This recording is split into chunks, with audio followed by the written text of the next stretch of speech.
statistical database. Here is how the outline. You have what does it mean by statistical database, why we use it, what type of disclosure, direct attack, statistical queries, protecting against interference. So a statistical database is primarily defined on the basis of the data or information that it provides, and that is based on the nature of the query result. You do some statistics with it. So rather than you get something exact, like tell me about the salary of managers, but maybe not allowed, then you can get something that statistical information, like average or something. You can get average salary of employee, or you can get the sum of salary of employees in some department, for example. Okay? Because direct access is not allowed. So, why we use this and what we are protecting? Protecting it, we try to protect data inherently sensitive, but the information about the location, for example, a location of weapons of mass destruction, or we protect data from the sensitive source, like information that compromise the identity of the informer, or we protect data and declare as sensitive, like the classify as the military data, or any sensitive component of the tuple in the roles. Maybe in the role of management, you want to protect the salary of management, or data sensitive in relation to early disclosed information. Like for example, X invested money in company Y, the owner of Y and X belong to the same golf club and frequently play together. So anyway, we try to protect the data, the sensitivity of some data in the database. So what type of disclosure that the attacker wants to get? So somehow like exact data that gives you the exact value of data item, or bound, that you say have some bound, what is the minimum, what is the maximum. Some negative, like you see previously, was he not in or assistant, the assistant body with the black hair, or there's some assist information that the data item exists. And here is what means, so what type of information you have, exact information, bound, negative, assistant that we mentioned earlier. So, and then also association or relation among piece of information. So those are association of relation between information. Like Alice is younger than Bob. Alice has spent more time as a student than Bob. And in this case, then we really want to have a set control to control this.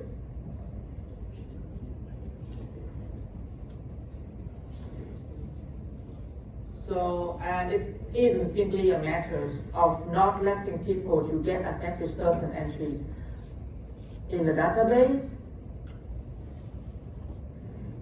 So, an application may insist we cannot get the address of a specific people, but we can do inference for it. So, for example, that we can find, in this situation, we can find out there is 25 years old female student living in cryptoland. For example, we do a query, and we know that Alice is the only 25 years old female. And we do a query, we know that, and we do in the query, and we know that we infer that Alice will live in cryptoland. So, this is somehow that you may not get exactly when you ask for direct information, but you can get several queries, and then from those queries you can get the information. So what do the attack do? So here is some examples of the attack. So, but this is not statistical. This is non-statistical. For example,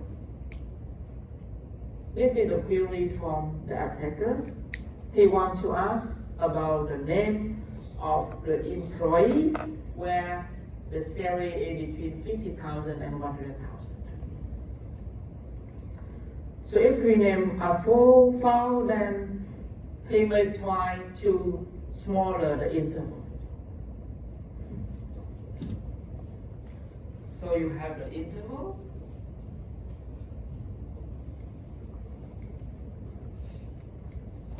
So 50,000 to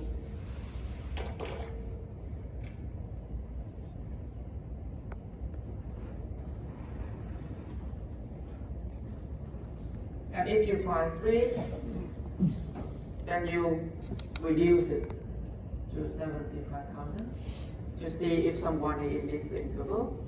And then if no name found, then you know that 3 have to be here, right? Then you smaller divided by 2.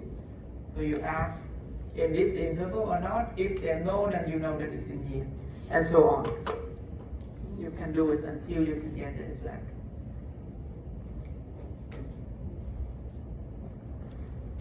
So the database system, they might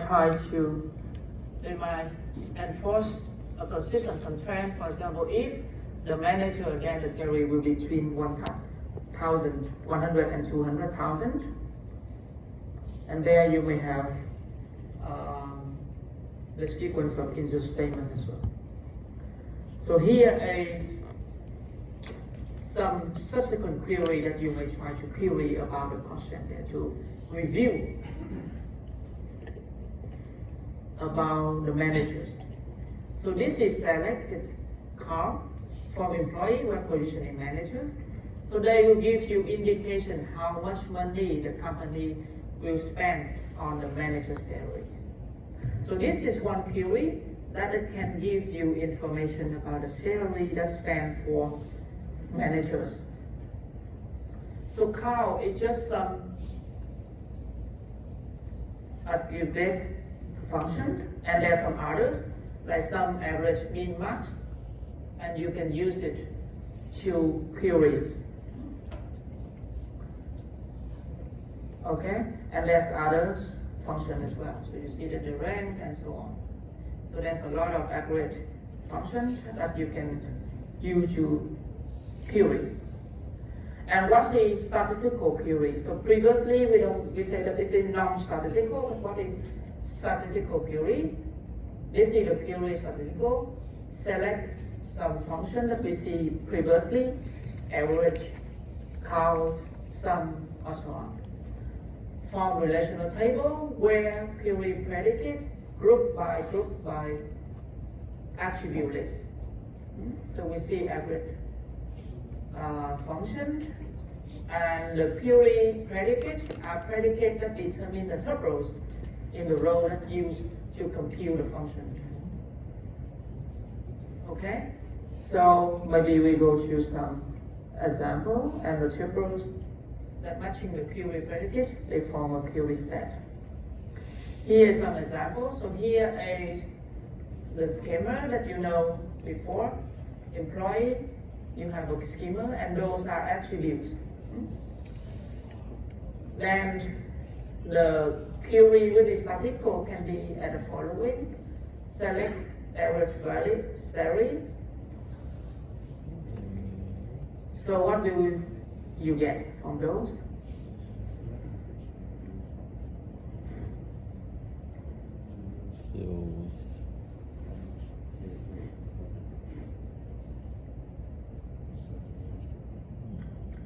So this gives you the average salary of all female sales, right?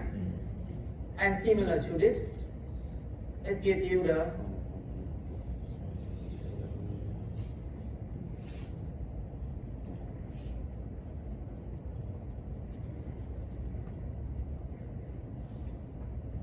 how much the company spent to pay for people in this department with salary greater than 100,000. Okay? So there are several sensitivity level and the relationship between them. First is aggregation. So the sensitive level of an aggregate computed over a group of values, it usually differs from the sensitivity level of the individual values. Like you computing like the average salary of one department is the sensitivity level there is different from the sensitivity level that you ask to compute the salary of exactly one people or of the manager. For example, the sensitivity level of an average salary in department is lower than sensitivity level of individual. And you have also min and max. And you have an inference. Inference means that what you get from non-sensitive data. So you will query sometimes non-sensitive data, and from those you do inference and you can get sensitive data. For example, you can ask, okay, I would like to know the average salary of employee that's greater than 60 years old. But you know that there's only one who greater than 60, then you can get his salary. So what kind of the attack? There are two kinds of attack, direct attack and indirect attack. So direct attack is where you ask directly and you get the result. And indirect attack is somehow you need some external source to combine it and to get the result. So for example, you may know that independently of database, who lives in which suburb and who is a member of which department. And then you do the query, for example, you ask the sum of salary of employee that working in this department and living in this suburb. And you know who living there, so you can get that their sum of salary.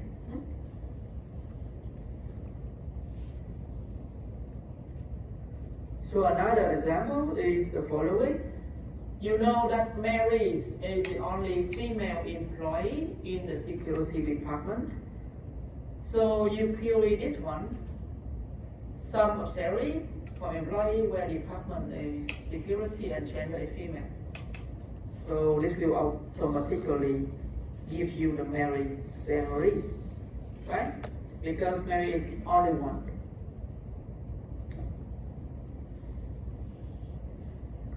And so this query is only one row. Query set is consisting of only one row. So what happens if the system refuses to review the result of the summation? If the summation is performed in a small group of rows. So if you query a system said, oh yeah, it's just from one row, then they will not answer it.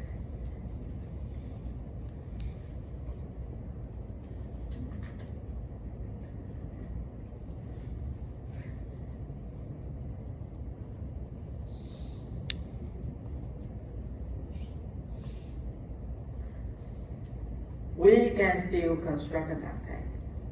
But this is not one query, but will be a series of queries. So now assume that we know Mary is employed in security department. Okay? And we perform a series of queries try to review the Mary salary.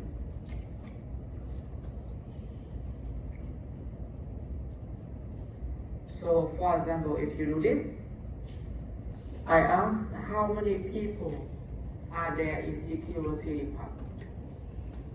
And this gives you 5. What next you will do?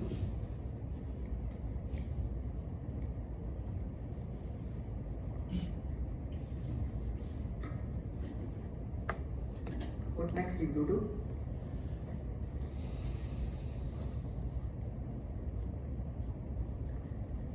You will count how many are there are male. 4. What next you do? You will ask the average salary of the security department.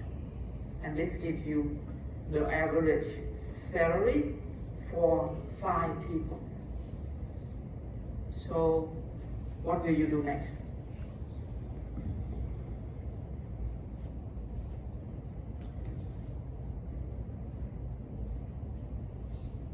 What will you do next? What you get, you want to get, you get every salary.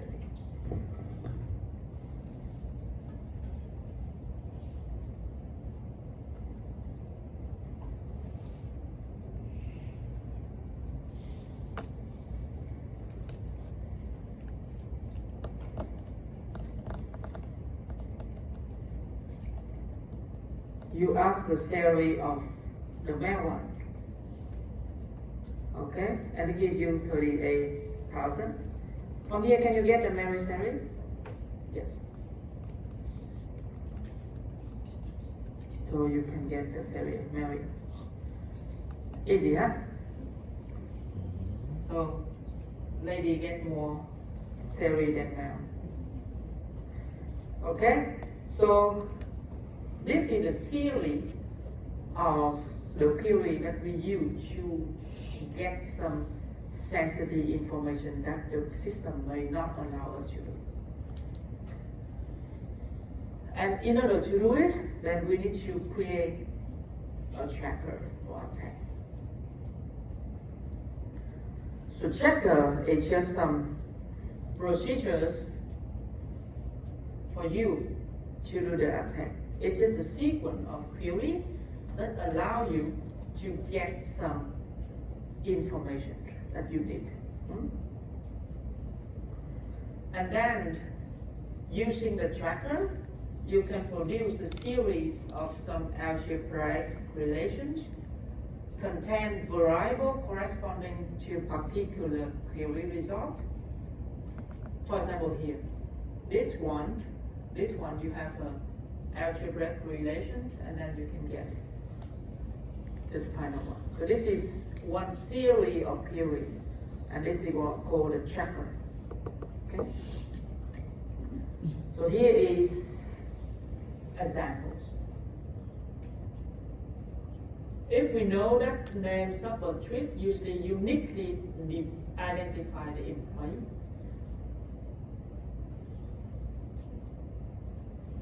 so this is the minimal key.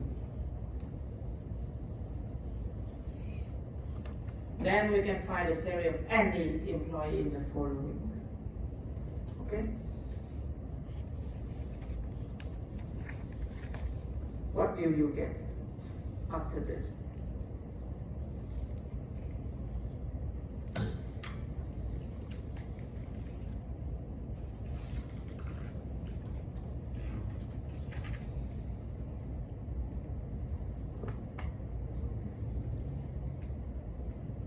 What will you get?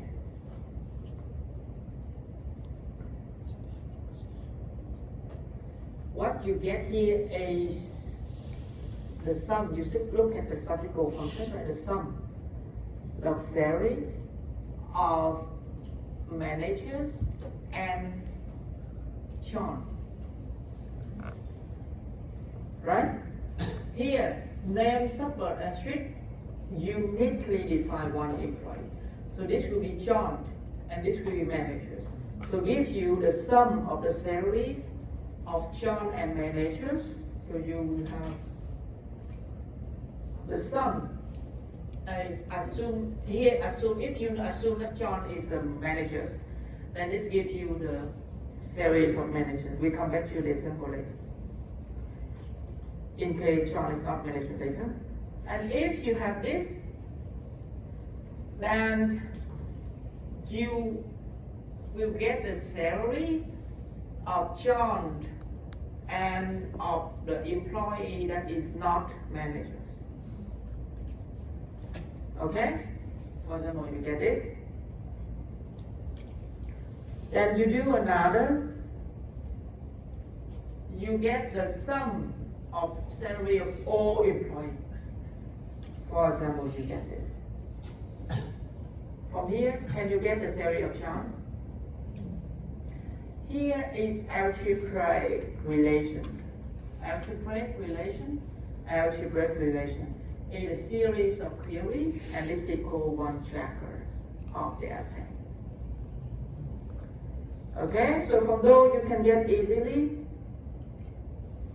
So you have an algebraic relation, and you can get John salary is 100,000.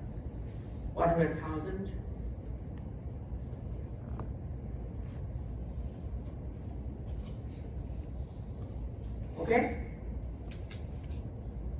Clear now?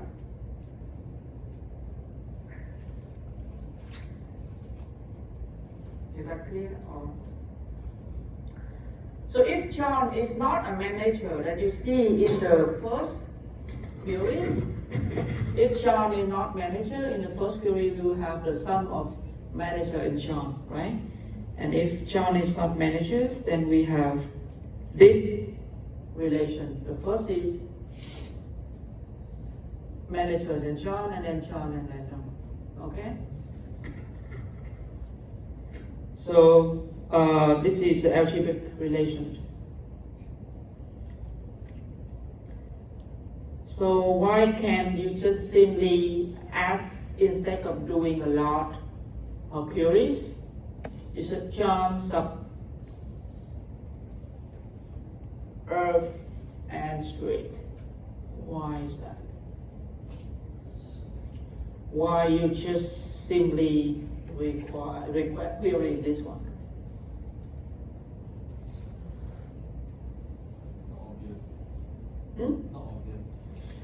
Because the system is not allowed.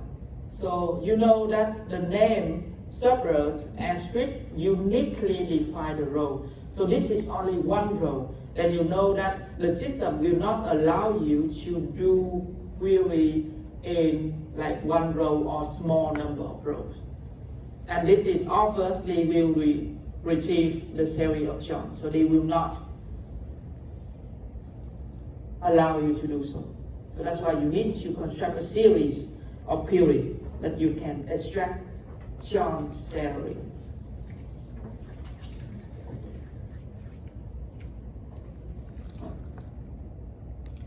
And you may try to do it in your company, try to get your manager's company, the salary.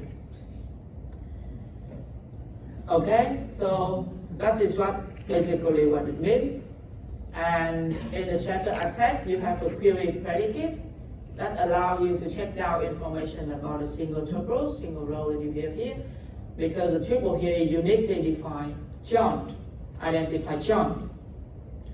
And a general checker is a predicate that can be used to find answer in any admissible query. So those are the query. If you do, those are the query that you use combined from those, and this one is called a general checkers. And here is the mechanism of the general checker that normally you will apply to do it. So assume that this is the individual checker that you want to get information from here. So for example, this is John, like in these examples, in previous one, and you want to get the salary of John. Then what you need to do is try to construct the following queries.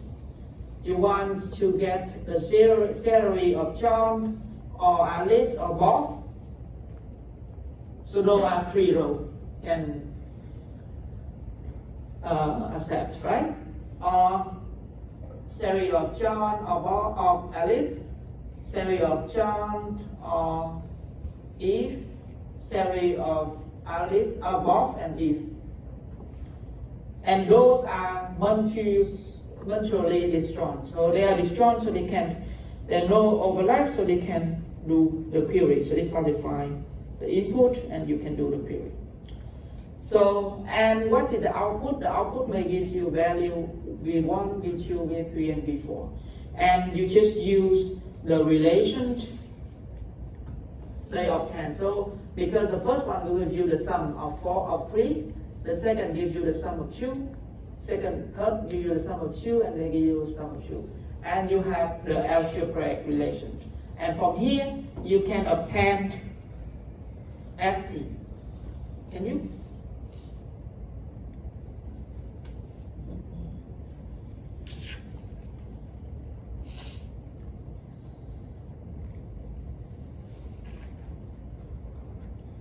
Can you obtain FT here?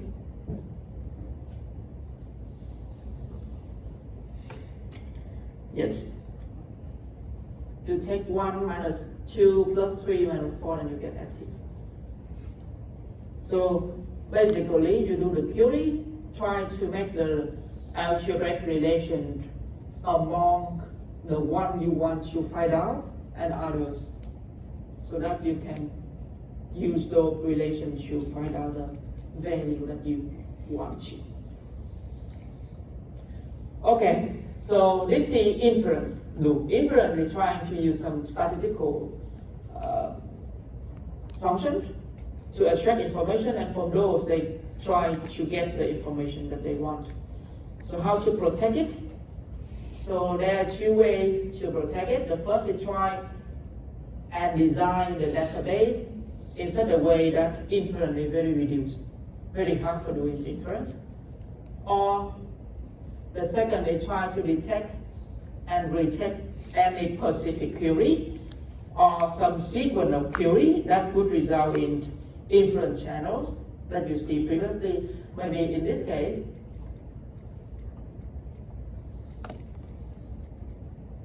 if I get this query, then the next one I will reject it. So you have a mechanism to reject a series of queries. You can recognize they will do inference, so you reject it. Okay?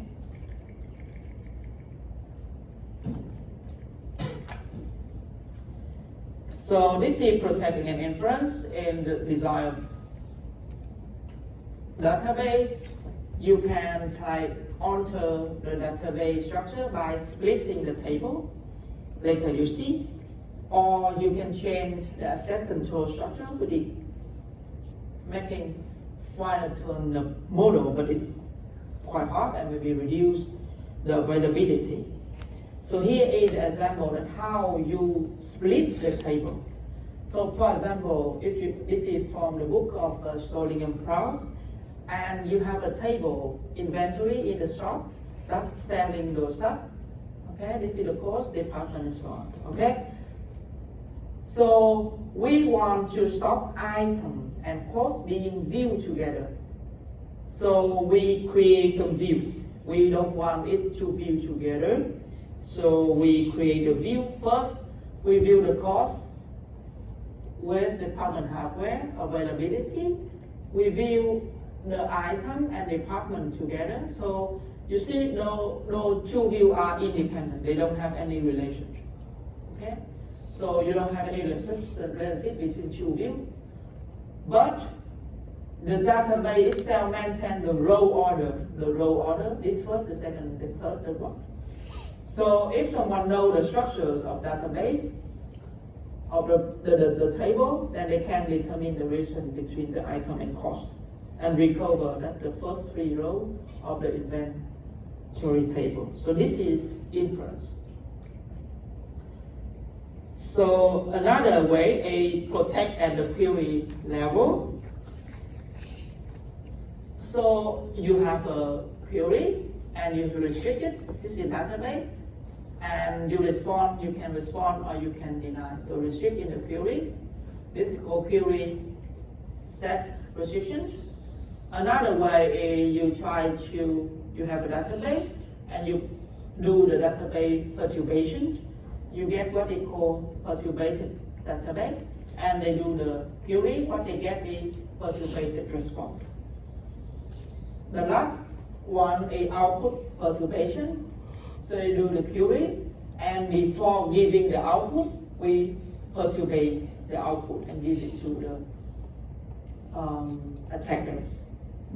So this is what it means. Here a restriction in the first pictures, query set restriction. You suspect the sensitive information, like do not disclose any answer when a query is set is small or too large. Small means you have one row, like in the previous examples. But still sometimes you can construct the attack that you see previously, right? You don't allow to query one line, one row, but then they can construct several, chapter, a series of query, and they can the chapter information. Okay, so those are some thresholds. The type of perturbation is, you see that you change the data in such a way that the statistics that are generated still accurate, but inferential information is inaccurate. Okay? So that's why when the attacker query and they get information, they cannot do the inference because the inference is not correct anymore. Okay, so how we can perturb the data? You can do data swapping. And the last one is output perturbation. Is before giving the queries, the result, the output, you just perturb the data. And the method you use it is random. You may randomize the data so that you give it to the query. And then that's the way that, because randomize gives you a way to protect the data. It cannot do inference for it.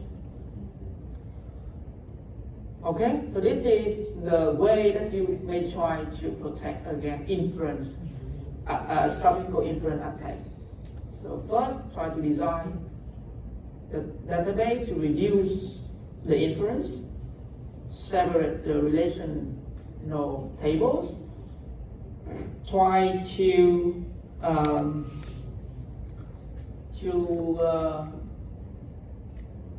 protect the query level. You have several methods to do it.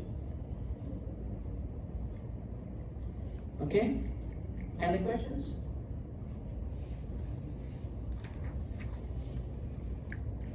You're a little tired. Okay, so we may have a 30-minute break and then we